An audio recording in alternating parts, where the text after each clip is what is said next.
Have you ever just stopped and wondered why, in a world that has never been more comfortable or technologically advanced, so many of us feel off? That constant low hum of anxiety or sadness. It's the great paradox of our time. We have amazing medicine and phones that connect us to the whole world, but our minds often feel like they're just struggling to keep up. Today, we're going to unpack exactly why that is. So here's how we're going to break this all down. First, we'll tackle that central paradox head on. Then, we're diving deep into the crushing pressure to succeed that we all feel. After that, we'll look at our modern search for meaning, and then the overwhelming noise of the world around us. And finally, and most importantly, we'll talk about how we can actually find a path forward. All right, let's kick things off with this fundamental contradiction. It really feels like for every external problem we've solved, we've accidentally created a new internal one. It's a strange trade-off, isn't it? And this just lays it all out, doesn't it? We can get our teeth fixed without any pain, our cars almost always start, and we can see the face of a loved one on the other side of the planet in an instant. And yet, so much anxiety, so much worry. Our external world has gotten so much better, but our internal world is often in turmoil. So the big question is, why? Okay, so a huge part of the answer comes down to one thing: pressure. Specifically, the pressure that comes from two big modern ideas that sound amazing on the surface: meritocracy and individualism, but they carry a really heavy psychological weight. So let's talk about meritocracy. It's this idea that anyone can make it, right? If you've got the talent and you put in the work, you can get to the top. It sounds so liberating. But there's a really sharp downside. Because if success is 100% on you, then what does that mean about failure? It means that's 100% on you too. And this quote just hits so hard. In this kind of system, if someone is struggling, they're not just seen as unfortunate anymore. They're seen as a loser. Suddenly, bad luck isn't a thing. It's a personal flaw. It's a judgment on your very worth as a human being. So what's the antidote to this meritocratic poison? Well, it's about bringing back two old-fashioned ideas: luck and tragedy. It means truly believing that luck plays a huge role in success. And believing in tragedy means accepting that sometimes good, hardworking, decent people fail. And when they do, they don't deserve contempt. They deserve compassion. And right alongside meritocracy is individualism. We are constantly told that we have to be special, we have to be extraordinary, we have to stand out. But here's the thing. Statistically, most of us are going to live pretty ordinary lives. And when ordinary is treated like a curse, it sets us up to feel like we're failing just for being normal. So the solution here is pretty radical. It's not about trying to be more special. It's about changing our values completely. It's about learning to see the beauty, the dignity, and the quiet heroism in just living a good, ordinary life. Just think about that for a second.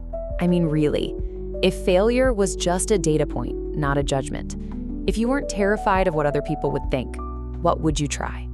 What would you do just for the sheer joy of it? Now, this pressure doesn't just mess with our careers. It also complicates our search for the big stuff, purpose, meaning, love. The modern world can leave us feeling totally lost at sea. For most of human history, religion gave people a big picture story. It put your personal successes and failures into a much larger cosmic context. But in a more secular world, we've kind of lost that. Without something bigger than ourselves to believe in, our personal problems can feel enormous, all-consuming. But here's the good news. We can still find that sense of perspective, that feeling of transcendence. It can be found in powerful music, or just by looking up at the stars on a clear night, standing in front of the ocean or a huge desert. These moments remind us that we're a small part of something vast and incredible, and that can be so comforting. And this gap between our expectations and reality, oh boy, does it play out in our love lives.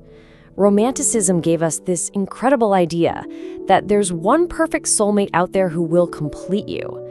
But the reality of long-term relationships is a little less like a movie and a lot more, moderately bearable. And that gap can feel like a personal failing.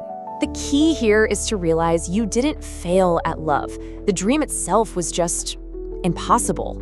The real cure is to recalibrate our ambitions, to find joy and build a life around deep friendships and the beautiful, messy, imperfect love that's actually possible. So just take a look around your own life. Who are the people, the friends, the family, the community that give you that sense of connection? Where can you find that deep belonging that doesn't rely on finding some mythical one? Okay, for our final theme, let's talk about the noise. The constant storm of information, of other people's perfect-looking lives, and how it really gets inside our heads and messes with our mental state. Wow, I mean, just look at this. This chart basically sums up our modern media diet, and it is bleak.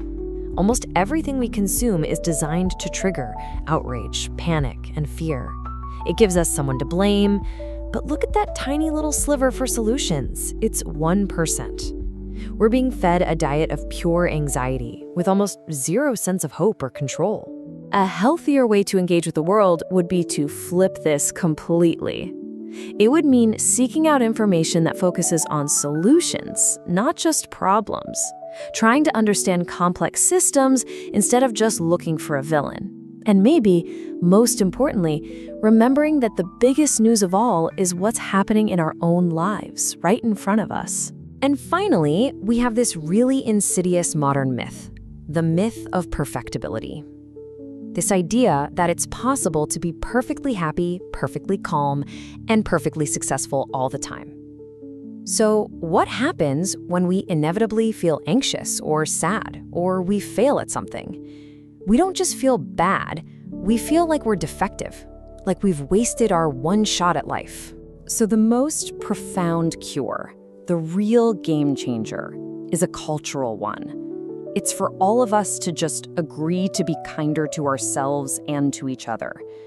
It's about accepting that being a bit broken, a bit sad, a bit mentally unwell at times, that's not a sign of failure. It's a sign of being human. Okay, so we've diagnosed the diseases, right? The pressure of meritocracy, the loneliness of individualism, the noise of the media, the myth of perfection. So where does that leave us? What can we actually do about all this? At the end of the day, it really boils down to this. The way forward isn't some secret life hack or productivity trick.